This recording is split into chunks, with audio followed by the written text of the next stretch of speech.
Smog کی صورتحال خاصی تشویشناک ہے اور اس حوالے سے پنجاب حکومت نے مختلف اقدامات بھی اٹھائے ہیں. ان کے کیا اثرات سامنے آ رہے ہیں؟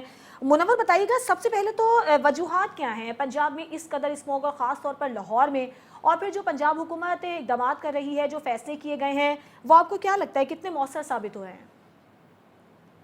دیکھیں، یہ لاہور کبھی نا باغوں کا شہر ہوا کرتا تھا.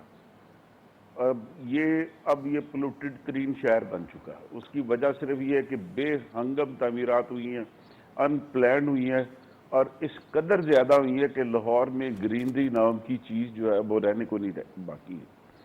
چند ایک جو شاہراہیں ہیں جو پرانی ہے اور تاریخی ہے، اور جہاں پہ وی وی آئی پیز کی موومنٹ زیادہ ہوتی ہے، وہاں پہ جو روڈز کے ساتھ درختوں کے لگانے کا جو رجحان برقرار ہے.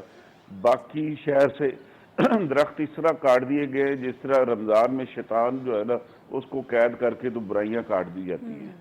تو یہ والا معاملہ فی الحال تو گرینری نہ ہونے کی وجہ سے یہاں پہ یہ بہت زیادہ مسائل ہے، اور ابھی تک صرف کاغذوں میں ہی یہ گرین بیلٹ بن رہی ہے. عملی طور پہ یہاں پہ نظر نہیں آ رہی. عملی طور پہ آپ کو سڑکیں بنتی ہوئی نظر آئیں گی، وہ ہائی روف بلڈنگز بنتی ہوئی نظر آئیں گی، انڈر پاسز بنتے ہوئے نظر آئیں گے، برج بنتے ہوئے نظر آئیں گے، لیکن کسی ایک جگہ پہ بھی آپ کو گرینری لگتی ہوئی، درخت لگاتے ہوئے لوگ نظر نہیں آئیں گے. تو یہ والا انفارچونیٹ معاملہ. اور دوسرا، لاہور کی جو زرعی رقبہ تھا وہ سارا یا تو انڈسٹریل زون میں تبدیل ہو گیا ہے یا پھر ہاؤسنگ سوسائٹیوں کی نظر ہو گیا.